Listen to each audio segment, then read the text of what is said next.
Hello friends, स्वागत है आप सभी का पॉलिटी के एक नई क्लास में। आज हम डिस्कस करने वाले हैं पॉलिटी के 25 क्वेश्चन जो एग्ज़ाम्स में एसएससी एग्ज़ाम्स हो, रेलवे एग्ज़ाम्स हो, बैंकिंग हो, इसमें ये क्वेश्चन कहीं ना कहीं आपको देखने को मिल जाते हैं जो एग्ज़ाम के पॉइंट ऑफ व्यू से बहुत ही इंपॉर्टेंट होने वाले हैं। तो इसमें मैंने प्रीवियस ईयर क्वेश्चन और एमसीक्यू दोनों डाले हुए हैं जो आपके एग्ज़ाम के दृष्टिकोण से बहुत ही उपयोगी होंगे। आप एक बार इसको पढ़ेंगे जब, तो आप खुद ही समझ जाएंगे एग्ज़ाम किस लेवल के हैं। तो मैं आपका ज़्यादा समय नहीं लूँगा, चलते हैं अपने क्वेश्चनों पे।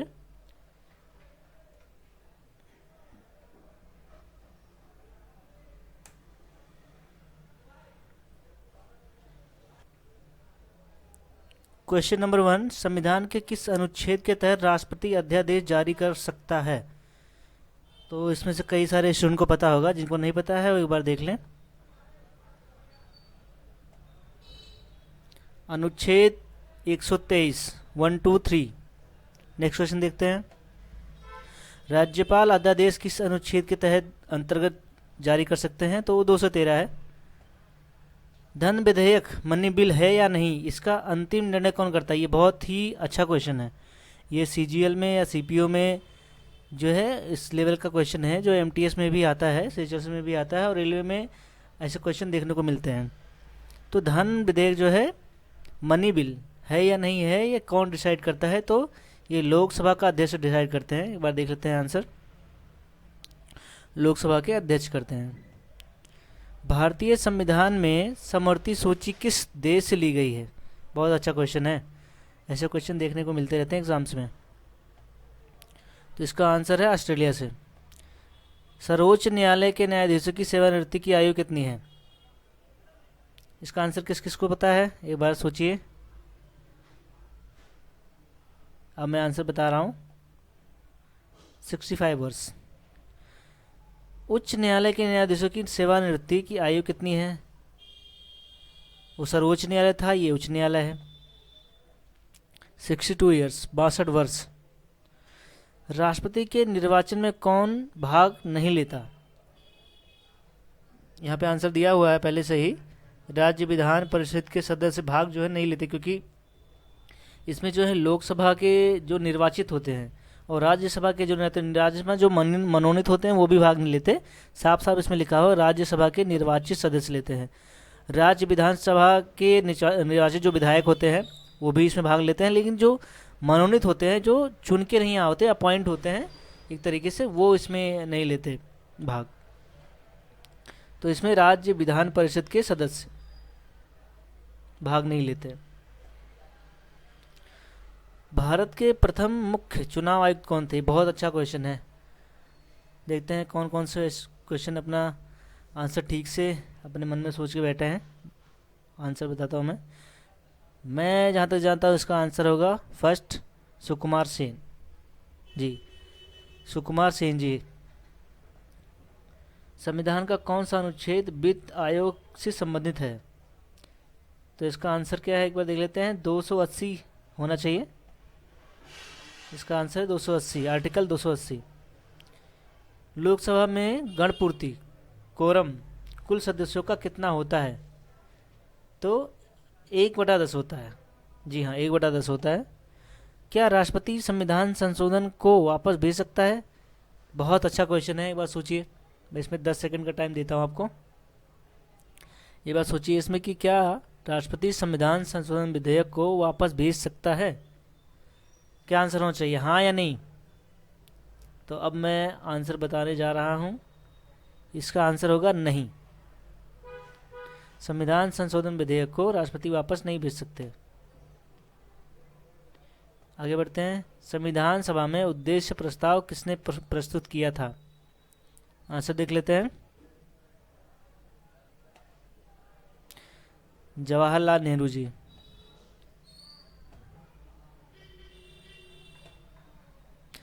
लोकसभा का विघटन कौन करता है?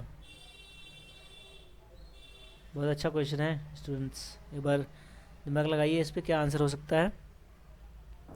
आंसर देखते हैं, राष्ट्रपति। संविधान की किस अनुसूची में दल बदल विरोध कानून है। मतलब बदल विरोधी कानून है, जो कोई विधायक हो गया या सांसद हो गए चुनने के बाद किसी दूसरी पार्टी में चले जाते हैं, तो इसका जो प्रावधान किया गया है इसको रोकने के लिए किस अनुसूची में किया गया है, तो वो है 10वीं अनुसूची।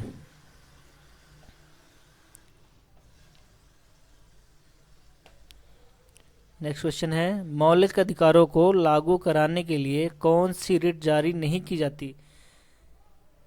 बहुत अच्छा क्वेश्चन है। ऑप्शन 4 दिए हुए हैं, इन चारों में से एक ऐसा है आंसर इसका जो मौलिक अधिकारों को लागू कराने के लिए नहीं आप जा सकते उसमें, मतलब इसमें प्रोविज़न नहीं है मौलिक अधिकारों को लागू कराने का। वो कौन सा है? ये होगा आंसर डी। ऐसा कोई उसमें मेंशन नहीं है इस तरीके का प्रोविज़न। हैबियर कॉर्पस भी है, मैंडामस भी है और सी वाला ऑप्शन भी है, पर डी का कहीं उसमें कुछ जिक्र नहीं, तो ऐसे ही दिया हुआ है, तो आंसर यही होगा क्योंकि ना पूछा है। राष्ट्रपति शासन किस अनुच्छेद के तहत लगाया जाता है? 356 के तहत लगाया जाता है। सीएजी का कार्यकाल कितना होता है? जी हाँ, बढ़िया क्वेश्चन है ये। सीएजी का कार्यकाल कितना होता है? आंसर देख लेते हैं एक बार। 6 वर्ष या 65 वर्ष, जो पहले हो। यानी कि अगर वो नियुक्त होते हैं तो वो 6 वर्ष तक रह सकते हैं अगर उनकी आयु जो है 65 वर्ष क्रॉस नहीं कर रही है। अगर वो उनका 65 वर्ष आयु पहुंच गई है तो उससे पहले भी वो वहाँ से रिटायर हो सकते हैं, वो रिटायर हो जाएंगे। अगला क्वेश्चन देखते हैं।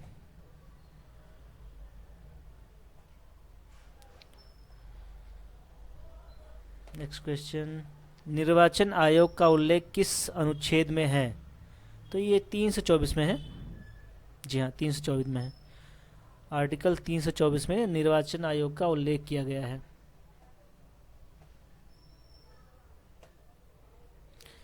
प्रस्तावना में बंधुता फ्रेटर्निटी का विचार किस देश से लिया गया है?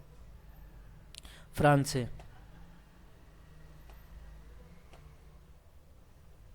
नेक्स्ट क्वेश्चन देख लेते हैं। संविधान की 9वीं अनुसूची किस संविधान संशोधन द्वारा जोड़ी गई? किस संशोधन, यानी संविधान का कौन सा संशोधन हुआ था जिसमें 9वीं अनुसूची जोड़ी गई थी? तो ये होगा प्रथम संविधान संशोधन। यस। नेक्स्ट क्वेश्चन क्या है देख लेते हैं एक बार। उम्मीद करता हूँ क्वेश्चन आपको पसंद आ रहे होंगे। ये क्वेश्चन पूछे जाते हैं एग्जाम्स में। देखते हैं। राज्यसभा के लिए न्यूनतम आयु कितनी है? बहुत ही इजी क्वेश्चन हो जाएगा आप लोगों के लिए। तो ये होगा 30 वर्ष। संसद का संयुक्त अधिवेशन कौन बुलाता है? आंसर देखते हैं। बी, राष्ट्रपति। मैं थोड़ा सा टाइम देता हूँ, मैं बहुत जल्दी कर रहा हूँ इसलिए क्योंकि ज़्यादा वीडियो बड़ी ना हो, आपका रिवीजन फटाफट हो जाए। क्योंकि जब हम एग्ज़ाम देने जा रहे होते हैं या हम उस स्टेज में होते कि ज़्यादा दिन एग्ज़ाम बचा नहीं, तो फटाफट हमें रिवीजन करना होता है। क्या पता कोई क्वेश्चन उसमें आ जाए तो हमें ज़्यादा सोचने की ज़रूरत ना पड़े। देखते हैं अगला क्वेश्चन। वयस्क मताधिकार का उल्लेख किस अनुच्छेद में है? बहुत अच्छा क्वेश्चन है। पहली बार जब मैंने इसको पढ़ा था, इसमें डाल रहा था, मेरे को भी समझ नहीं आया इसको पढ़ने में कि हाँ ऐसा है। अच्छा क्वेश्चन है, बहुत अच्छा क्वेश्चन है। देखते हैं आंसर क्या होगा। अनुच्छेद 326।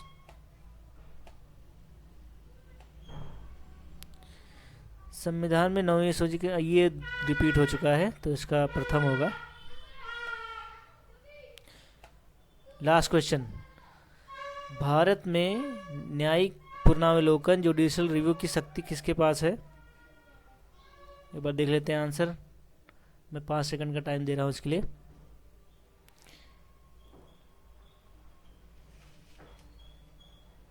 तो इसका आंसर मुझे जो लगता है सी होगा, सर्वोच्च न्यायालय एवं उच्च न्यायालय। जी हाँ, इसका आंसर सी होगा। तो फ्रेंड्स, आप लोगों को अगर ये क्लास पसंद आई है, ये क्वेश्चन पसंद आए हैं, तो आप लोग प्लीज़ सपोर्ट करिए। मैं ऐसे बहुत से ऐसे एमसीक्यू, ऐसे प्रीवियस क्वेश्चन आप लोगों के समक्ष लाके आपका रिवीजन कराता रहूँगा, ताकि आप जब एग्ज़ाम में जाएंगे तो एक डर खत्म रहेगा। अगर आप प्रीवियस क्वेश्चन करके जाते हैं, प्रीवियस ईयर और एमसीक्यू करके जाते हैं, तो एक तरीके का कॉन्फिडेंस आता है। और एग्ज़ाम में बैठने के बाद जब क्वेश्चन हमारे सामने आते हैं, जब शीट ओपन हो जाती है उसमें एग्ज़ाम बोर्ड में, क्योंकि जब सीबीटी होता है, कंप्यूटर बेस्ड टेस्ट होता है, कंप्यूटर पर जब स्क्रीन में आता है क्वेश्चन, तो अगर हमने क्वेश्चन किया हुआ तो हम जीएस का ऐसा है कि तुरंत हम उसको कर लेते हैं, लेकिन अगर नहीं आता तो कम से कम सोचने में काफ़ी टाइम लग जाता है। तो ये चीज़ जो दूर होती है वो प्रैक्टिस से दूर होती है। जितना अच्छा से प्रैक्टिस करके जाएंगे हम, उतना अच्छा आंसर कर पाएंगे हम। एग्ज़ाम हॉल में हम आता हुआ क्वेश्चन भी गड़बड़ कर देते हैं, तो इसलिए हमें प्रैक्टिस करनी बहुत ज़रूरी है, और ये प्रैक्टिस मैं यहाँ पे आपको प्रॉपर प्रोवाइड करूँगा।